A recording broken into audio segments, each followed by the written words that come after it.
Yep. Here. And on. Yes, I can see. Thank you.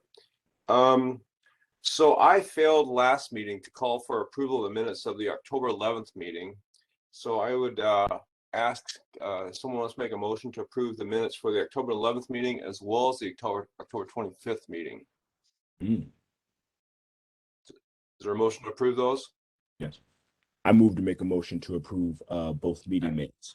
Thank you, Kamal. Second. Second. Thank you, Morgan. Any discussion? Not seeing any. All those in favor, raise their hand or say aye. Aye. Thank you. Very good. There's Juan. Hello, Juan. Are there any members of the public here that would like to make a comment or speak? Do we know? We have one member that has called in. Member of the public, if you would like to make a comment, please press stars 3, I'm sorry, on your phone. Did we get any written comments, Tina? No, we have not received any written comments, and it doesn't look like the caller would like to speak. So, all right, very good. Clarification for committee, redrawing boundaries. That's what's on the agenda. I'm not quite sure what we meant by that. That was Amanda coming back with some clarification for you. Okay, perfect. Thank you, Tina. Go, Amanda. Hello. I did send out an email to everybody that just kind of basically, honestly, just restated the RCW as far as what you should consider as far as, and I'm trying to find that email, and of course that's a little difficult. There we go. Okay, so the specific statute is RCW 29A.76.010 subsection 4, and that explains the criteria for redistricting plans. And so that statute states that the plan has to be consistent with the following criteria. So each district shall be as nearly equal in population as possible to each and every other district. Each district has to be as compact as possible. It shall consist of a geographically contiguous area. The population data may not be used for purposes of favoring or disfavoring any racial group or political party. And to the extent feasible, the district shall coincide with existing recognized natural boundaries, and should, if possible, preserve the existing communities of related and mutual interest. So I think the issue that came up was at the last meeting had to do with kind of keeping in mind prior existing, I guess, political leanings for different districts. And so the statute makes it pretty clear that you're not to necessarily consider the specific political party issue, but you are to try to keep kind of continued groups together if possible, if that makes sense. So maybe not on political party lines, but on other defining lines, you can kind of work with that. Okay. Thank you, Amanda. Are any questions anyone has about all that?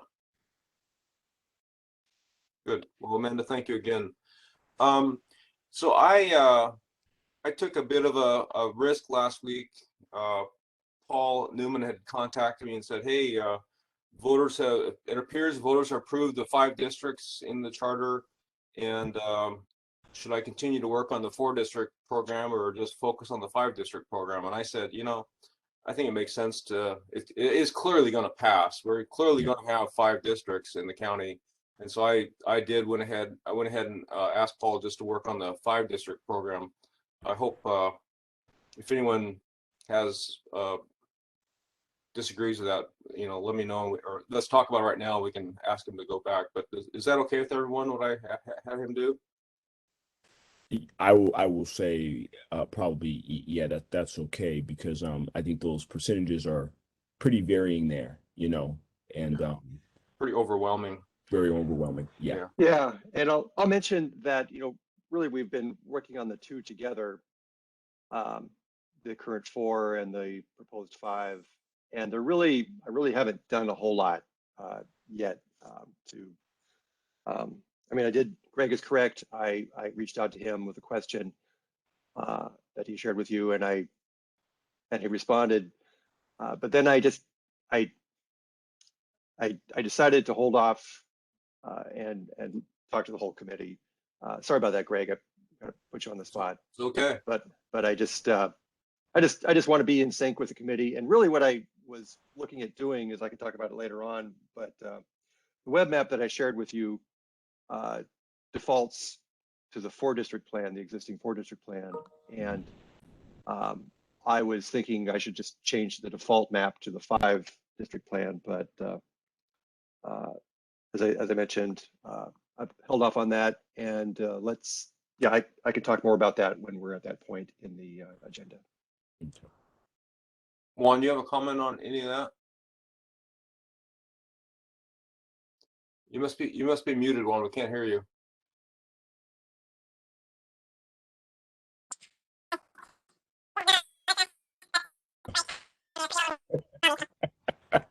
Now we have Mickey Mouse.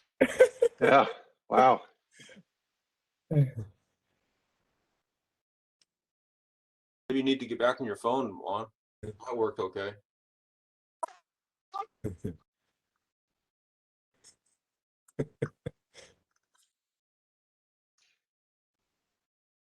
Yeah, the audio was just garbled. Yeah, it was.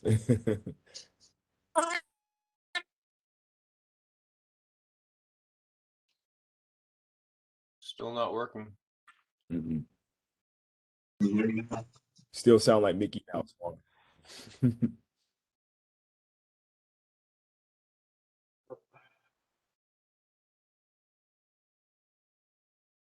Better now? Still very Greg. muffled. Yeah.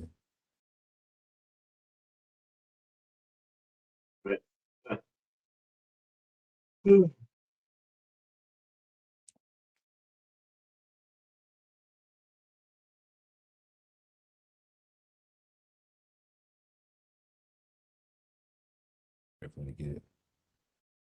Oh, Hear me now? That's much Yes. better. yeah. Oh, there you go. No, I can't hear you Yes. guys.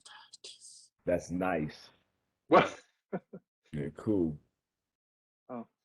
is there a separate I can hear you settings now. for? Okay, good. Can you hear me? Yes. Okay.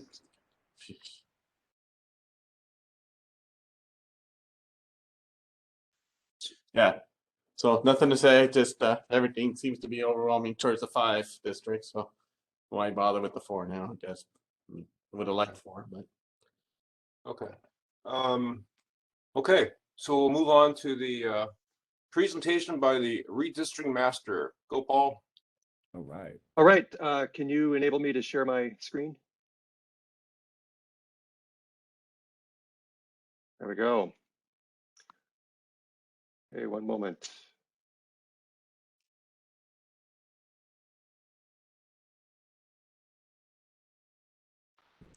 Okay, can everyone see the map? Yes, I can. All right, so I'm Yes. just going to step through several things here, kind of in order since the last meeting. There were several deliverables from the last meeting. The first was just a creation and distribution of the PDF maps with a change showing the actual population above and below the target. Have examples of that for the current 4 districts, and also the 5-district. Did everyone receive those? Yes, I did. Mm-hmm. got it. Excellent. Good. Yeah, again, previously I'd had percentages on the labels, but changed that to the actual population. So good. Next item. A week ago, I sent out a web map and a spreadsheet web map link. Did everyone receive that email? Yes, I did. Yes. Yes. I'm sorry, Paul, Yes. I didn't respond back to Well, you. that was I was yeah, the maps were great. I looked at both the 4 and the 5. Excellent job. excellent. Thank you. Okay, so I want to just to make sure everybody's on the same page, I'd like to give a little tour of the web map and then the spreadsheet. This is pretty much the default page. This is what I'm proposing that we change. Again, when you just bring up the web map, it defaults to the 4-district plan, and with options to change it to the 5. And I included some instructions on the email and also here on the slider. First off, if you're, you can work with the map and zoom in and whatnot. If you get annoyed with this text on the left, you can just click that and it'll disappear. If you want to see it again, you can bring it back with that little arrow. A key item on this map is that as you zoom in, more things will turn on. So here we're seeing the precincts come on, and there's also a legend option here so that you can get a sense for what the symbols mean. And again, on the legend, we'll only show what's visible. So if I zoom out here on the legend, the precincts disappear. As you zoom in even further, each precinct is labeled with its number and the number of estimated people there based on the 2020 census. Excellent. Let's zoom back out. If you want to see the 5-district plan, come back over here to layers. Again, when you're just at default, the layers button is just this little guy here. It kind of looks like stacked maps. We can turn off. Yeah, and as I mentioned, if you're used to Maps Online, you're used to controlling the layers with a checkbox, but the latest software that we're using is really moving to. I mean, first of all, Maps Online is not going to change if you're a user of that. It's not going to change for a while. But what I'm using here is kind of the latest, greatest software from our vendor. If you, switching to the 5-district plan, I'm going to turn off instead of the check boxes, we have these eyes, I guess, the eye icon. Hey, Paul, why don't you go ahead and turn off that overview on the far left so the map's bigger. Sure. Thank you. There we go. All right, then with the 5 districts on, again, we can zoom in. We see, and this should be just like the PDF map. We're seeing the number of people below the target, number of people above the target. And as we zoom in, we see the precincts come on. Zoom in further, we see the labels with the precinct number and the population. And Paul, as you said before, the population's based on the census tracts or blocks. So when you did the population for the precincts, did you do your estimate by area of the precinct? How did you do the estimate of the population? Yeah, and that's a good question. Let's go there. Get situated here. Turn off because I did change it a little bit.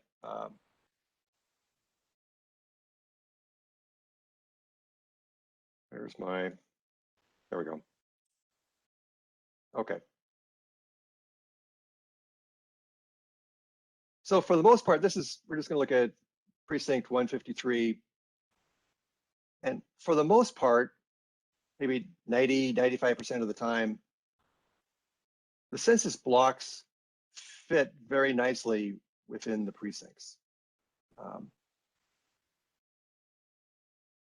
Here's, again, I've just had the census blocks selected for this particular precinct, but you see that the exterior lines match up very well. They're not exact, but they're good enough, such as here along the road. But there are some situations where they don't line up very well, such as this one out north of Lacamas Lake. And this is just an example of selected census blocks here in red that straddle or overlap into 2 precincts. Earlier, I think, yeah, at the last meeting, I had just allotted the population of blocks to the, I guess, the precinct that had the majority of the block. So in this case, 375 of this particular block would have been allotted to precinct 604. After the meeting, I started rethinking that and came up with a method to better allot or split this 375 between the 2 precincts. So it's not perfect, but it's much better than it was, where we have nearly half, allotted to 604 and half of this block allotted to 625. Same with these others. So it's better than my initial discussion. So Paul, what is your methodology then? How are you doing that? Well, it would be it's against by area, where again, this is about half of this one is in 604. So half the population would be allotted to precinct 604 and half the population would be allotted to 625. So are you just taking an eyeball look at and say, yeah, 143 is about 0.5% or about 50-50, or are you looking at it and saying, it's about 55-45? Yeah, it's well, since you asked, I'm going to zoom in a little bit further. Traditionally, we tried to,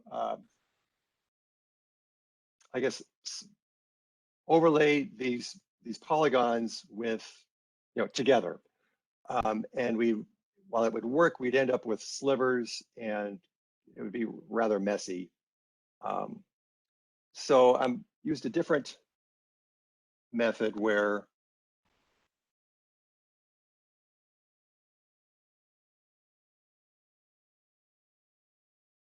I took the 375. So this, again, this block, make sure I've got,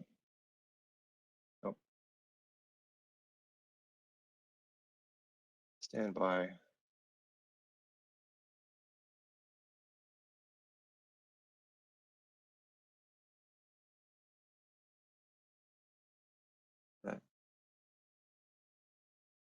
Yeah. Okay. I just select that so we can focus on that. Okay. I created these dots. Each dot represents a person in this census block. So there are 375 dots here distributed. So the dots that fell into precinct 604 are allotted to that precinct. The dots that fall into 625 fall into precinct 625. So Are you able to actually sum up all the dots in 604 and the dots in 625? Yes. Oh, that's cool. Yeah. Yeah, it's not perfect. It is perfect for the for that earlier precinct, where everything fit. It worked very well.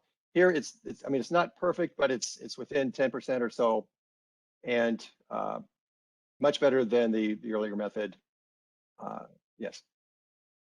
Well, So again, these points are not, the actual points of where people live, but they're just representative and kind of scattered across the census block.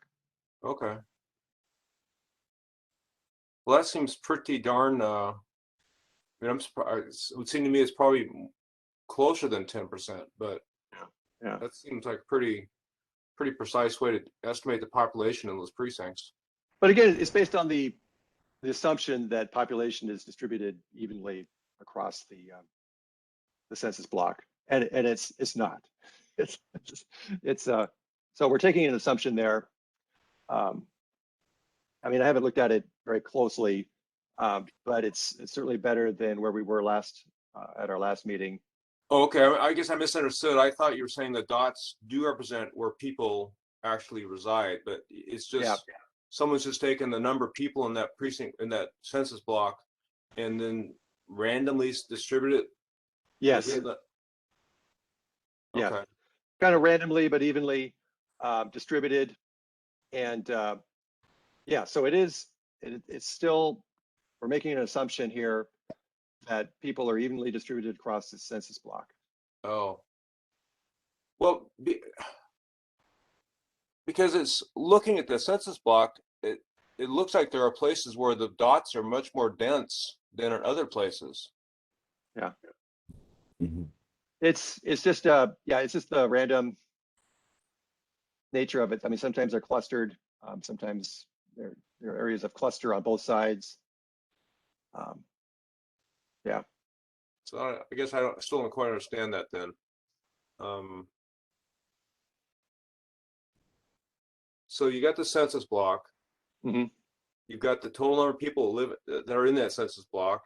Right, 375. Yeah. Each of those dots represent one person. Yes. But then you're saying those dots are distributed randomly through that census block? Randomly and evenly. I mean, it's they're, yes. Mm-hmm. So that's really no different than just taking, well, do you somehow then layer onto it the measurement of the geographic area of the census block in precinct 604 and the geographic area of the census block in 625 to allocate the number the people? Well, what happens is that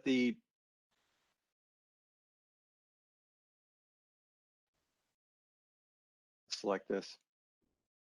Okay, so then the precinct here is now selected. I'll overlay this precinct, and it will sum up or allot all the dots to this precinct. Right. No, I get that part. Yeah, I'm talking. yeah. I'm still within the census block itself. Right. When you say, okay, you've done all this stuff to put these dots on here, Right. but the dots are randomly distributed evenly throughout the census block. Yes. You don't say, okay, look, 60% of the land mass of this census block is in 625, and 40% of land mass is in 604. So we're going to take 40% of those dots and put in 604 and 60% of the dots in 625. You're not doing that. Correct. It's just really where the dots fall. Okay. Okay, so again, I'm still confused. If you say where the dots fall, I thought you said the dots are distributed randomly, evenly throughout there. They are. Does anyone else understand this? Yeah, I think what you're saying, Paul, is that even though the dots are random, it's still showing you the correct amount of people on that half, right? Right. Yeah. It's just not perfect. So this dot actually might live over here. Let's say a dot lives somewhere south of it, but it's just the program putting a dot there just for fun, basically. Right. But it's still calculating that, how many people are on each side of the half. Is that true? Could you say that again, Juan? Yeah, so I mean, here I see that you split the what do you call it, the census block in half, right? But it's still figured out that there was 1,274 on one side and 1,143 on the other side. So it's kind of figuring it out where the half is, right? No, that 1274 1143 is the entire precinct, not the census block. True. But again, here's the precinct boundary coming down here in the blue. So all the dots to the west of it or the left will go into this precinct, and all the dots over here will go into 625. Right, but Paul, you said those dots are distributed randomly. Yes. So this puts them anywhere. And It does. I think that it's pretty much okay where those dots land. I don't think it's a big deal as long as we have that total population number for that entire precinct. I think that's what really matters. That's just my opinion. Right. I mean, it is, right, it is random there, but there, I could do some additional demonstration of this. I mean, would it be fair to say that this blue line going down the center is actually a red line split into 2 precincts, right? Well, the blue line is a precinct splitting the Census census block. block. Census block, right? Right. Yeah. Okay. And So, Paul, I'm just trying to understand. Use my numbers. 625 has 40% of the land mass of the census block. 604 has 40% of the land mass of the census block. If what you're telling me, these dots are distributed randomly, I expect there to be 40% of dots in 625 and 60% of the dots in 604. right. And then your population is going to increase, and that's going to be the change in the population of those 2 precincts. Is that what you're doing? It's not based on the landmass, but it's based on the dots. So if the dots are just distributed purely randomly, Right. and you're not taking into account the land mass, I don't see how you're doing anything different with the dots than when you did before, just saying 50% goes here, 50% goes there. Oh, well, previously I wasn't even doing the 50. Previously it was one or the other. Oh, okay. Yeah, previously it was one or the other. So this is moving in the right direction. So now, and now you're saying 50. Now you're just saying 50%. Each of these census blocks that's split by a precinct boundary, you can put 50% one, 50% the other. Is that what you're doing? It depends on the dots that fall in each particular precinct. Can I make an attempt at explaining this? Because I think I understand, and see if this is correct, Paul. No.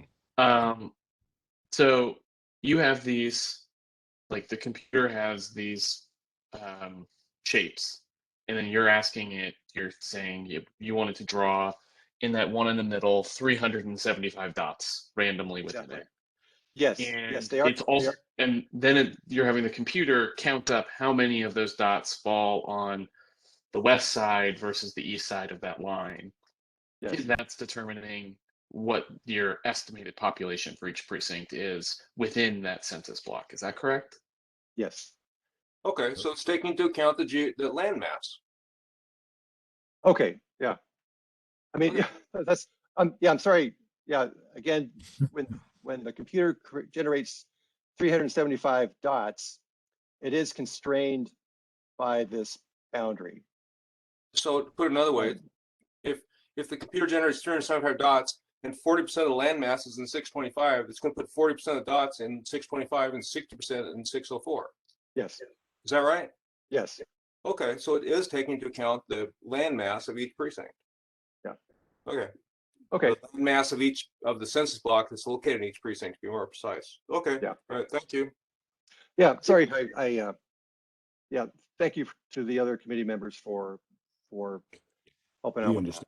that. It is, yes. All right.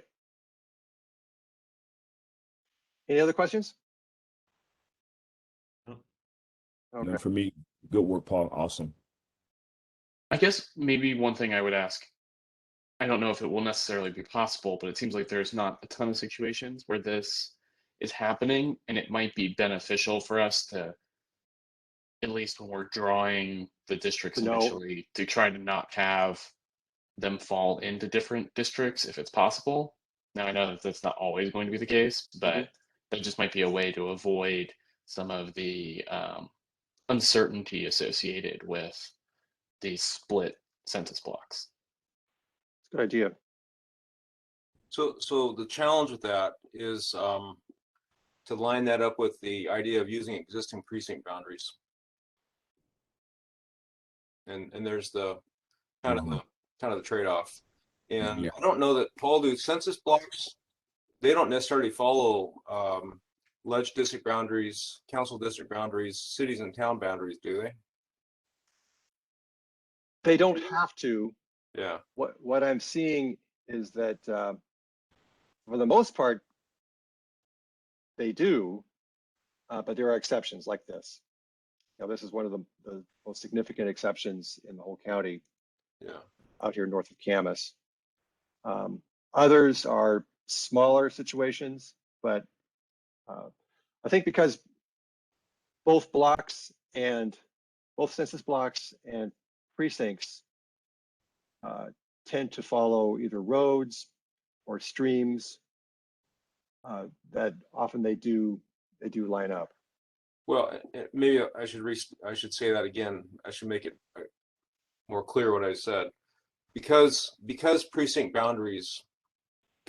have to be wholly contained within congressional districts, ledge districts, cities and towns, and council districts, to the extent census blocks don't have to be wholly contained within those congressional district, ledge districts, council districts, cities and towns, you have a kind of a systemic conflict there, and you couldn't under state law, to the extent a census block crosses over into one, to the extent a census block is in two ledge districts, you're not going to be able to create a precinct boundary that contains that entire census block.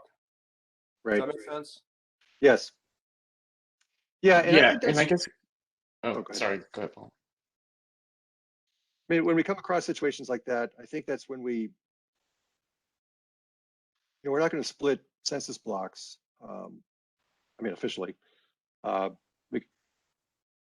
think that's in the state law, the RCW. It talks about getting the districts rebalanced as close as possible. I think that's kind of where that phrase "as close as possible" comes into mind. That when we run into not wanting to split blocks. I mean, we can make an estimation, but there comes a point where you're just not going to be able to.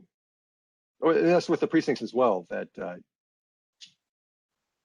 I guess the precincts are the kind of the building blocks of the bricks to reshape the districts, and you can only go so far, I guess, with when there's 600 or so in a precinct. Not going to split that to try to get the population better balanced, at least in my thought. Well, I think what Morgan was talking about, and Morgan, with the exception of what I described, where precinct boundaries have to be wholly contained within those districts, but census blocks do not have to be wholly contained within those districts, except for that conflict. What you're suggesting is, makes a lot of sense, but there is that. Yeah, and I wasn't trying to say that we should, put that as a top priority, but it seems like that's something we should keep in mind, is that if we can keep those districts or those precincts that are overlapping with census or are split by census blocks together, we at least have more confidence, I think, in our estimates of the population that way. Yeah, and then absolutely, and then a good point, Morgan. And then what I would just layer on top of that is, back to what Paul was saying, is that the requirement isn't perfection. The requirement is, as Amanda stated in state law, is something like getting as close as possible, something like that. Right. Okay. So I mean, this kind of lends itself to workflow that we go back to.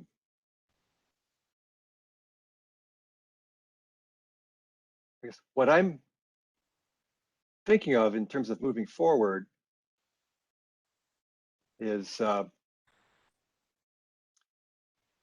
you'll be looking at these maps and probably making a list of what precincts you will want to move from one district to another.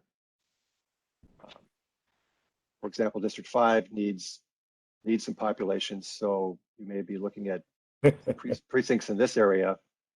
I'm just guessing, some precincts along the boundaries here. Yeah. to move into District 5, so that the boundary, maybe you loop in Hawkinson or something like that. But I envision the committee making a list of precincts to move, and then with that list of precincts, not only will I make a draft here as an alternative, but I'll go back to this application and kind of refigure the population based on census blocks. Okay.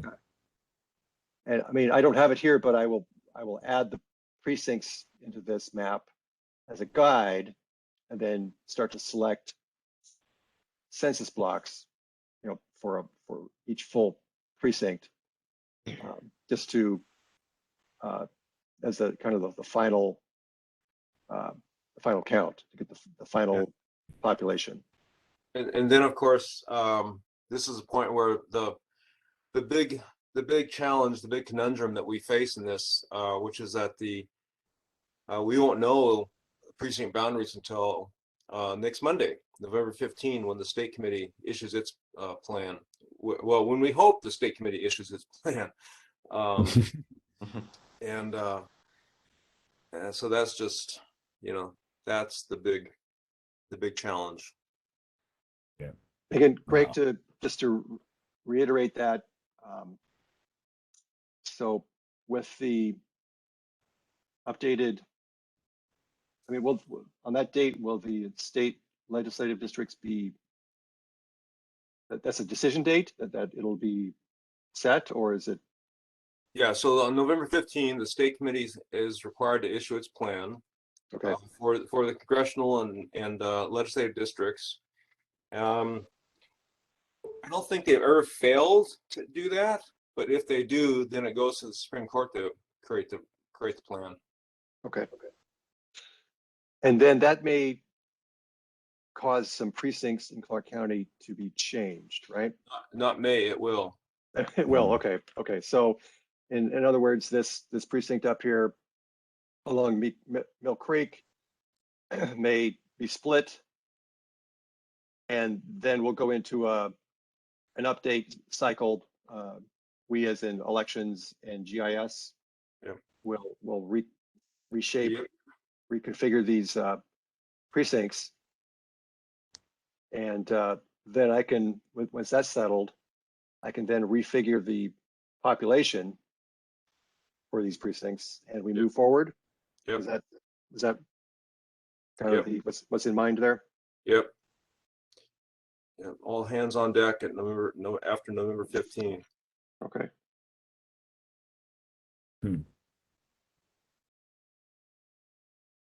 One request I have, Paul, thank you again for putting together the precinct list, the population data, Yes. the spreadsheet. I was wondering if there's a way to get that updated though with the 5 district. Yes, I realized that. I was looking at that last night, and I thought, I forgot to put the 5 district attributes in there. So yeah, that's easy to do. So I will update that spreadsheet and send out again with the 5 districts. Sounds good. That's a column. Paul, a quick question. I'm thinking this may require a lot more effort, but is there a way to make it more interactive where we could actually move those precincts into another district and it would change that population number? I think that's going to be a little bit too much work, huh? Yeah, well, that's where we get into that's kind of the function of this application, which was a significant purchase to kind of, as you pick the blocks, the boundaries change, and unfortunately, it's just a single user license. So yeah, that would be a huge lift to select the boundaries. I guess one thing, I am talking to one of our web developers about is to be able to select these, say you want to work in this area, and we see the labels there of, here's 3,000 people and 2,000 people. The idea of being able to select a set of precincts and get a summary, or have the population added up, Okay. is something I'm interested in. As I said, I've been talking with one of the web developers in our office. He's interested in it, but he's not. It may be a situation where we need to build something from scratch. This, what I'm sharing with you is relatively out of the box application.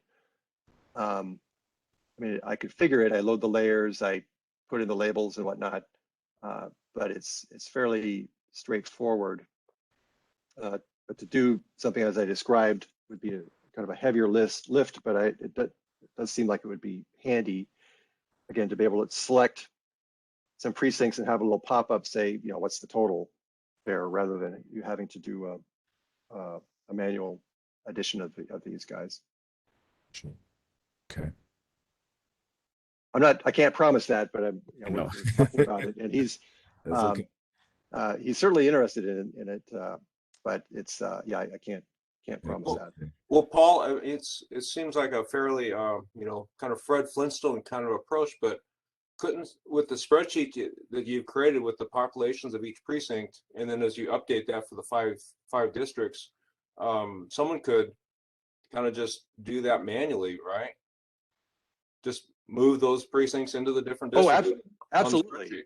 I'm envisioning that when you start working and giving me some guidance on where to move precinct boundaries, that I will create that and add it as a layer to this application. Okay. I mean, right now, if someone wanted to do that themselves, all you got to do is go on a spreadsheet and start moving the precincts around. But you'd have to be looking at the map too to kind of understand, is that precinct near the boundary of the other district? That's right. Yeah. Exactly. Yeah. But then send me the spreadsheet, and I can create a new layer showing the boundaries of what you've created. Absolutely. And we can start labeling these, alternative A, or some, if you have a particular but a name that's more meaningful, that's completely fine. We could just add it to this list of layers so you can turn them on and off. Right. But before you show that on the map, I mean, anyone could take that population by precinct, looking at this map, and do their own analysis. Yes. That's true. Okay. Looks like District 5 needs a lot of love. Yes. Well, and it needs so much love that it's going to affect District 1. Yeah, absolutely. Yes. Yeah. It could. Yeah, you're gonna have to kind of is that dominoes, or just kind of a roll? Yes. And I mean, Yeah, they're all pretty off. No, it's way off. We have a lot of rebalancing to do. Except for District 4. District 4 is probably fine, but District 4 is pretty good. To move as a result of the others. So. Yeah, I'm thinking, in my mind, once we reshuffle, I'm thinking we may have to move. I don't know. I have a few different ideas in my head, but I'll have to play with them. Okay. I want to show a few other things on this web map. When you zoom in, well, you don't have to, but there are pop-ups.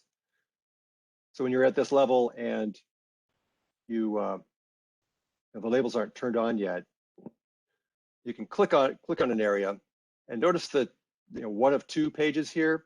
So the first page is just the large district map, and I've added you have those are kind of cryptic.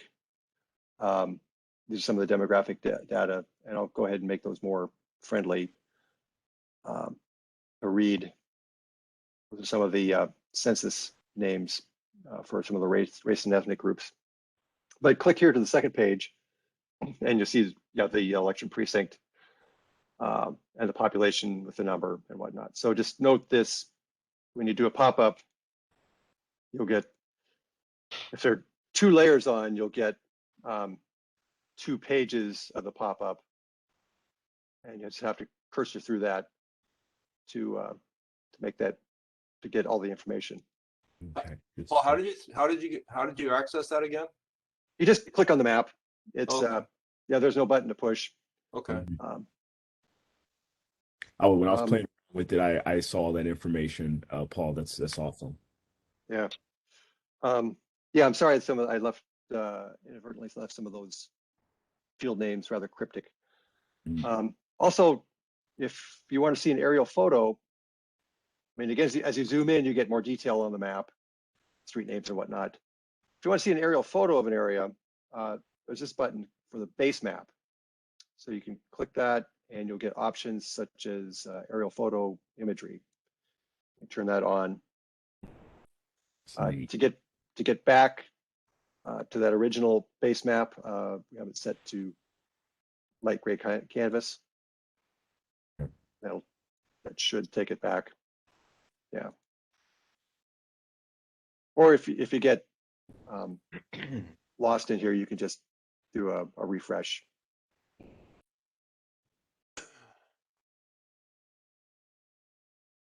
Where is the refresh button again, Paul? Oh, it was just in the browser up here on the upper left. Okay. This, or the Or house. F5. Great. The house here is the kind of the home button. Take it back. Again, the default is the 4, so I'll switch that up to the 5. But again, what layers are shown can be controlled here in the layer list.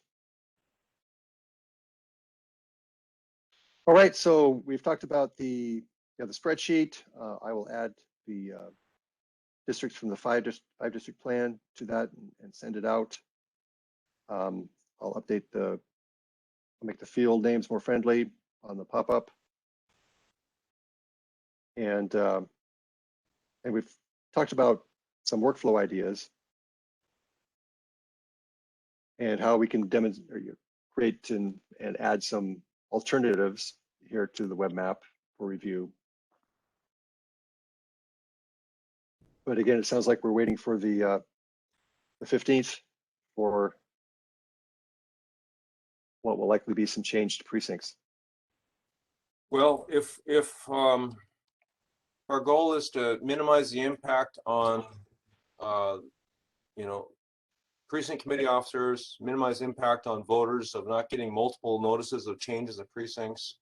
One thing I kind of wanted to mention also this morning is, voters just now approved the boundaries that you see in front of you.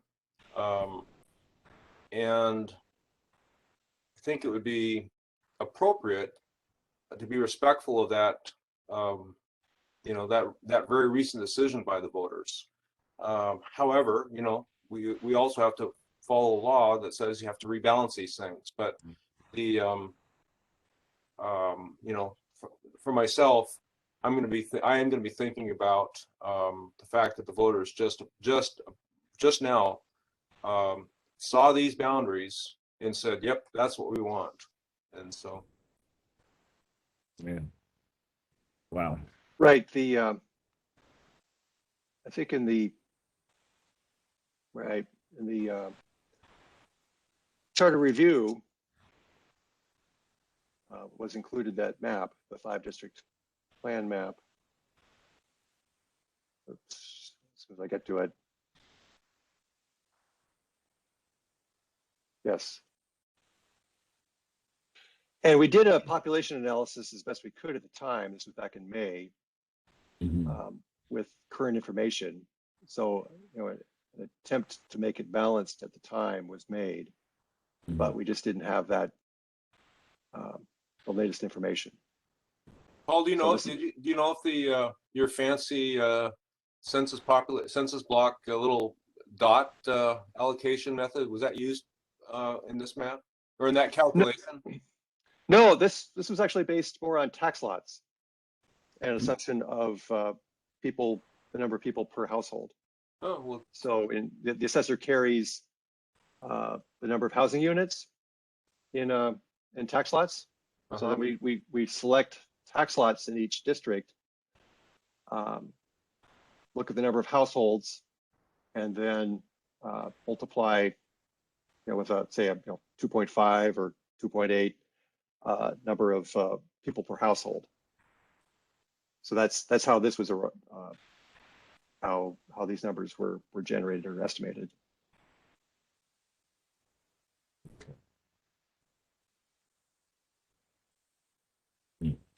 And is that methodology less or more accurate than the, using the dots from census blocks and allocation by geographic space?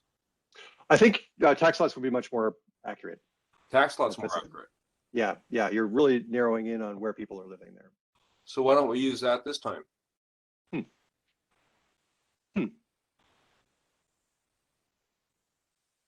I mean, we're Interesting. Yeah, I'm aren't thinking. we required to use the census data to Well, determine? right, when it's in at the end of the day, yes, we need to use the census data. Mhm. But But to allocate the populations in those census blocks at split precincts, yeah, you could use tax lots. let me think on that. That is interesting. Yeah, I've always hated I've never cared for making that assumption of even distribution across the census block.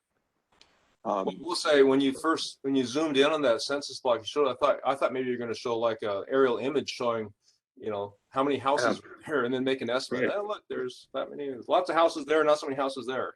Yeah. I Yeah, do let think- me oh, go ahead. let me look at that. That is interesting. I was surprised by your number of 2.8 people per household. That seems kind of high to me, but what do I know? I'm just pulling that out of the air. Oh. Actually, it varies. Oh, It varies across the county. yeah. I think OFM has a set people per household. We actually, it varies across the county. Well, for me, what I'd say is, Paul, whatever you think's the most accurate way to estimate the populations, with the information available, Yeah. Well, let me look at that. I mean, it may be diminishing returns. Well, on that. although I also think there's some value in using the same methodology now as what Right. was used when the voters saw this map. Right. I But mean, I think, again, when it comes down to at the end of the day, we will want to use the census blocks. But yes, for our, an issue with the census is that the big census only happens every 10 years. And so really, for example, the Office of Financial Management from the state just, they put out a population estimate for counties and cities every year. And even though they pull a lot of data together, their baseline is the 2010 census. So every year beyond a 10-year census, their estimates get a little more uncertain, I guess. And then they reset. The new census comes out, the 2020 census comes out, and that's reset. To kind of bring them back in line. well, I guess it's just to kind of finish up. It seems to me that the methodology used to allocate the population within those census blocks that are in split precincts, Mhm. Again, I would say, Paul, you bring to us your recommendation what you think is the most accurate. But overall, I mean, we're pretty deep down in the weeds at that point. I mean, it's not going to have a big impact on the variance from the target. Right. But I will take a look at that. That is interesting. Thank you. Mhm. Any other questions or comments for Paul? Paul, you have anything else to talk about? I think that's it. That's what I have in my list. Great. Cool. Well, thank you so much for all your work on this, Paul. It's Certainly.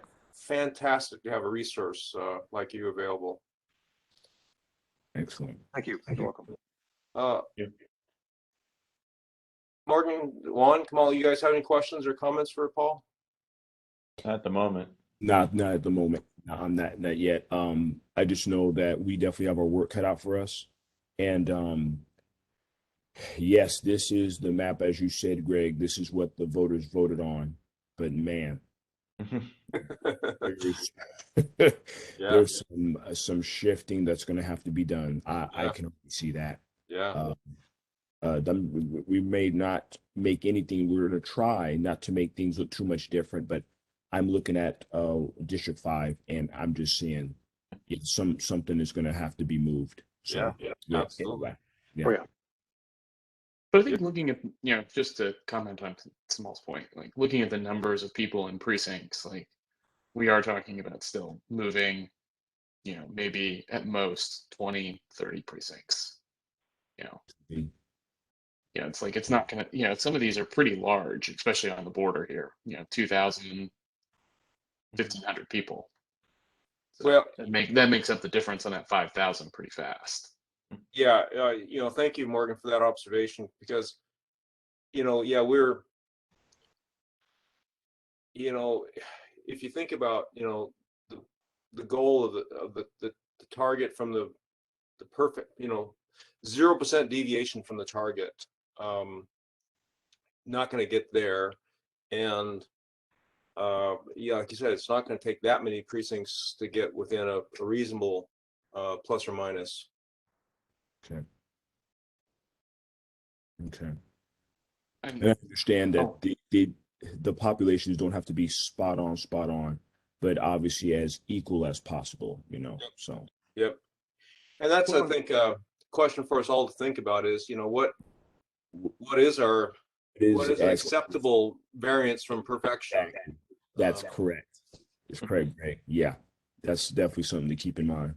And for me, what I'll be thinking about is, well, as this has been done in the past, what have those variances been? I know what the variance was in 2014 when the 4 council districts were created. And we can look to see what the state committee, what their variances have been over the years. Well, and maybe a good shorthand too for us all is to think that 1,000 people is 1% for each of these districts. Yeah. We're at what the target population's 1,662 people per district. So, Okay. Yeah.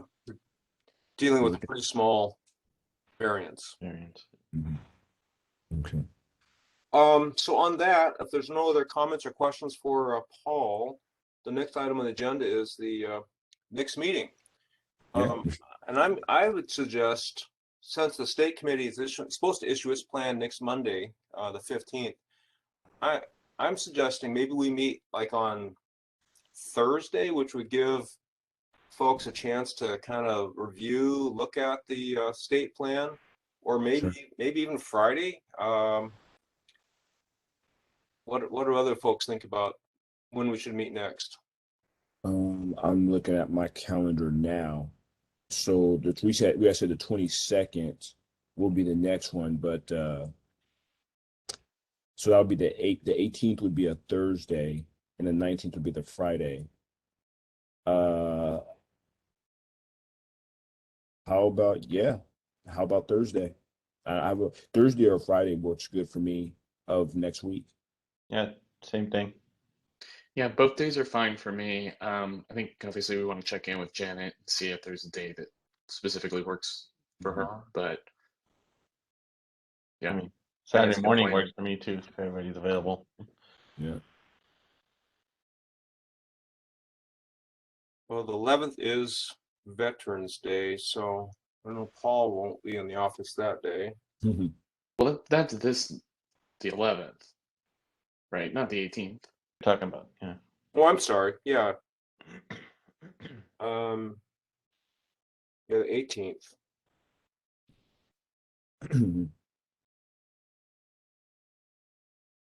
Well, I think we kind of, I don't know, I guess we could. Tina, we don't have to set, we can have a little bit, a couple days to set the next meeting, don't we? Yes, I just have to give 24-hour notice. Oh. Maybe I'll send an email out to everybody and you can get back to me with your preferred days so that Janet has a chance to chime in. Sure. Does that make sense? Absolutely. Yeah, I'll whip up an email and send one out to you, Greg. No, send it to you. Just need to send it to Tina. So. Okay. Perfect. Could I ask that maybe we do 8:30 instead of 8? Would that work for people, or Works for me. just kind of lands Yes. in bit? Yes. It kind of lands in the middle of my staff meeting here. So Oh, Okay. would you rather do 9? Does 9 work better? anytime after 8:30, that's fine. Okay. Well, I'll say 8:30 for now. Sure. Say 8:30. well, and one going forward, do you want to do it 8:30 every time? Yeah, I guess that would be good. Yeah, don't want to miss my guys. Morgan, does that work for you? It does. That's fine. Yeah, it's fine. Perfect. Okay. So in your email, Kamal, if you want to just mention, see if that's okay with Janet as well, we'll do it at 8:30. Absolutely. Well, let's shoot for next Thursday, the 18th. Mhm. Perfect. So I guess tentatively, let's plan on next Thursday, the 18th at 8:30. Perfect. Just the way I'm changing my 8:30. Well, and actually, let's just go ahead and we can change it if we need to. So if it's all right with you, let's go ahead and schedule this next meeting on Thursday, the 18th at 8:30. And then if Janet has a conflict, we can change it. Sounds good. Seems reasonable. Okay. Tina, you got that? Yes, I do. Thank you. Thank you. All right. Can I ask one other question about future meetings? And I know we need to schedule also a public meeting for once we've approved a list. And so I don't know if we need to maybe include that on the agenda for next time as a discussion of when we want that to be to give ourselves enough time to get everything approved by our deadline of the end of the year. Yeah, thank you, Morgan. Well, these are all public meetings, but Amanda, are we supposed to do something different for this? Anyway, As far as holding a public hearing for the comment. So usually the public comment, my recollection is it needs to be posted. I think it's 10 days. Sorry, it's either 10 or 15 days in advance. And we have to publish it in, I'll have to double check. We have to at least publish it in the Columbian. We may also have to publish it in the Reflector. And so I think Morgan does have a good idea of trying to set that date so that Tina and I can get everything together that we need for that public comment notice to go out. yeah, excellent. Thank you, Morgan and Amanda. Thank you both. Yeah, great. All right. Anything else for the good of the order? Saying none, we'll adjourn. We'll hope to see you next Thursday, the 18th at 8:30 in the morning. Sounds good. All Okay. right. Thanks, everyone. Everybody. Thank you. Thanks, Paul, Paul. thank you very much. Very Paul. welcome.